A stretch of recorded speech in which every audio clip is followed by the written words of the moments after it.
the hardest decision to make is how you start. In America, you begin with a joke. In Asia, you begin with an apology. So what I do, I combine the two traditions and I apologize for my bad joke. But my bad joke is actually a true story. Many years ago, when I was the permanent secretary of the Ministry of Foreign Affairs, which is like the CEO of the ministry, one of my colleagues in another ministry, Mr. Tan, went to China. So when he arrived in China, he called on his counterpart, Vice Minister, and he introduced himself in English and said, "I'm Mr. Tan and I'm the permanent secretary of this ministry." So there's a young Chinese lady translator there. She looked very puzzled and she was trying to figure out how do you translate permanent secretary into Chinese. Then she finally said, "Oh, this guy says he's Mr. Tan and he says that he's the eternal typist from Singapore." So permanent secretary became eternal typist in Chinese. Now I begin with that story actually for a deliberate reason, because if you can have cultural misunderstanding between Singapore, which is 75% Chinese, and China, which is 100% Chinese, you realize you have a problem in our hand. And that's, in a sense, some of what I'm going to be talking about today, about some of the major misunderstandings in the world that are emerging. But don't worry, I'll try to end with good news, so don't worry too much. So this is what I propose to do. The question I've been posed is, what is international diplomacy? And I propose to answer the question in three parts. Firstly, what is the international context today? Exactly. Secondly, the question I'll answer is, what is diplomacy? And thirdly, I'll talk about what we should do, or rather more accurately, what you should do. Right? I'm already 70 years old, so I've had a good life. The question is whether or not all of you will have, in the next 40 to 50 years, when you become 70, will you have a good life or not? So that's what I hope to address, how you can create a better life for yourselves or so. So let me begin by talking and addressing the question, what is the international context? And this is actually surprising. In theory, it's an easy question to answer, but in practice it's very difficult, because you can make the case that we live in the best of times, and you can make the case that we live in the worst of times. So this is the paradoxical world that we live in. So let me begin by talking how we live in the best of times. And I'm going to mention, by the way, I'll just show it to you. I did come out with a very short book. I want to show it to you so you can read it in 1 hour. It's called Has the West Lost It? And in this book, surprisingly, there is a lot of good news in the book. Let me give you 3 examples. Now, since human history began, the one thing that all societies worried about was that, would they go to war? Would lives be lost in wars? And it was a case, by the way, in the 20th century, for example, the biggest wars were fought. And if you were living in a world, this is now 2019, if you were living in 1919, 100 years ago, you would have just come out through one of the most devastating wars, World War I, where millions and millions of people were killed. So the question obviously is, do we face the danger of millions and millions of people dying in interstate wars? Now here is the good news. Your chances of dying in an interstate war are practically zero. Major interstate wars have become a sunset industry. right? And if you want proof, there's a Harvard professor whom I quote in my book, Steven Pinker. He's written 2 books, The Better Angels of Our Nature and Enlightenment Now. He gives you data that shows maybe in the 1950s, people, 65,000, maybe 70,000 people were dying in interstate wars. Now it's less than a couple of thousand people dying in interstate wars. So that's one piece of good news. And indeed, anyone who was living in 1919, and if he came alive in 2019, he said, this is heaven. Nobody's dying in wars. That's an amazing improvement in the world. Now, the second way in which the world has improved is that in 1950, right, which is not too long ago, but 2 years after I was born, 75% of the world lived in extreme poverty. By the way, including me too. In fact, I was Singapore's per capita income in the 1950s was the same as Ghana, about $500. And when I went to school at the age of 6, I was put on a special feeding program because I was technically undernourished. Now you can see I'm overnourished. So that's the world that was in 1950. Today, less than 10% of the world's population lives in extreme poverty. And by 2030, the National Intelligence Council of the United States has predicted that it'll come down to probably 0. Now I can tell you this, development economists were thinking for decades, how do we eliminate poverty? How do we eliminate poverty? People thought it couldn't be done, you know. But the remarkable thing that it has been done, and when I was the ambassador to the UN in the year 2000 and we established the Millennium Development Goals, one of the Millennium Development Goals was to halve global poverty by 2015, and we exceeded that goal. So that's another way in which the world has become better. And then if you look at another indicator of how much the world has progressed, and you look at the global middle-class populations. Now I want to emphasize one factor. For most of human history, going back thousands of years, the number of people who would enjoy the kind of comfortable lifestyle that all of you are enjoying would be less than 1% of the population, right? Very tiny.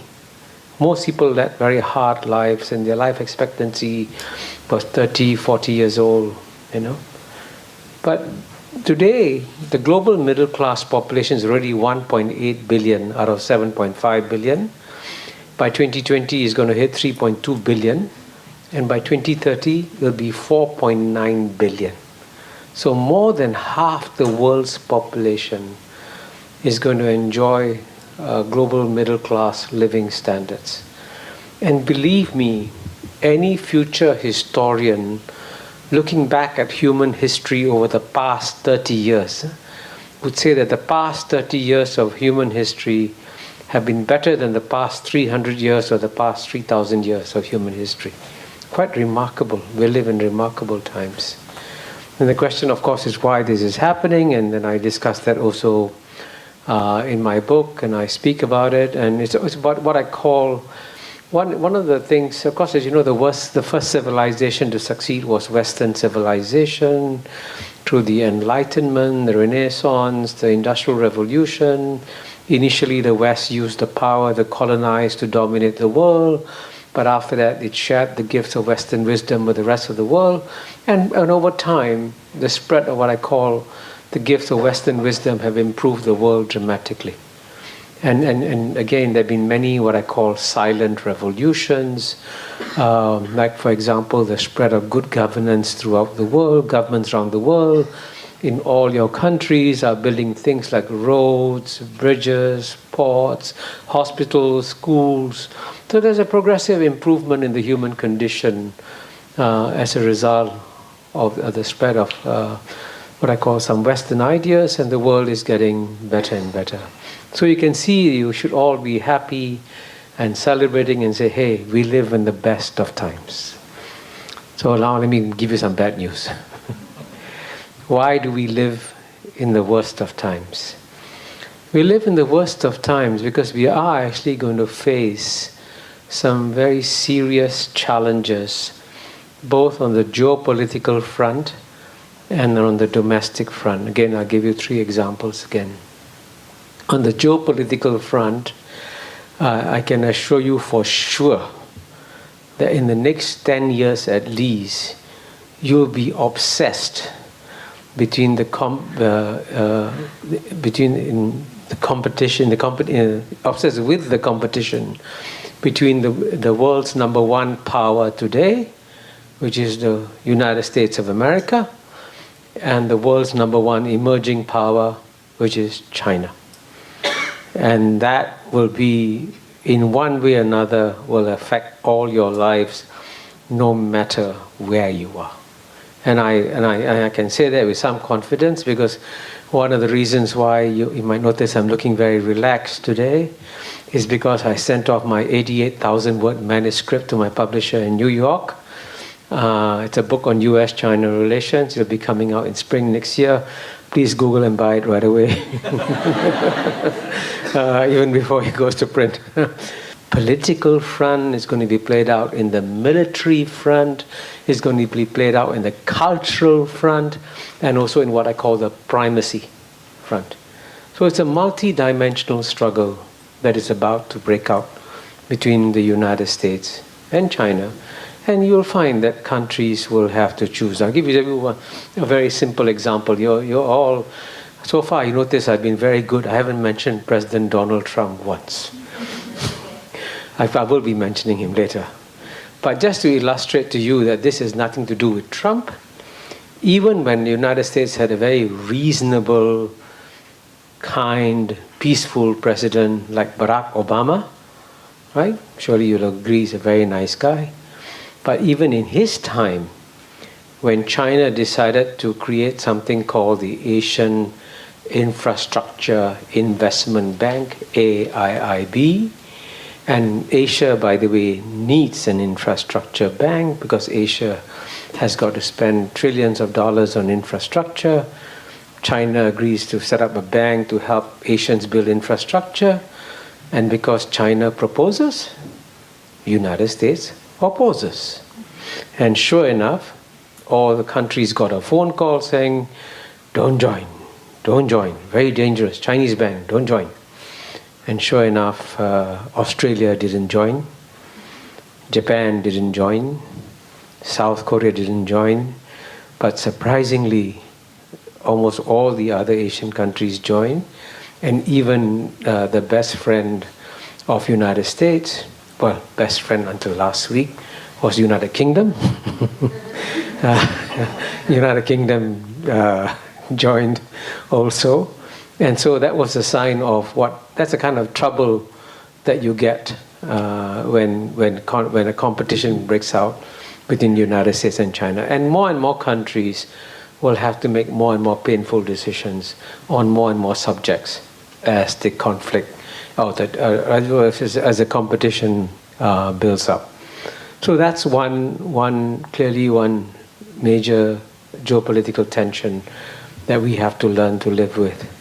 The second one is more delicate, and it's a bit harder to speak about because it's politically incorrect. But there is also, as you know, some kind of geopolitical fault line between the West and the Islamic world, right?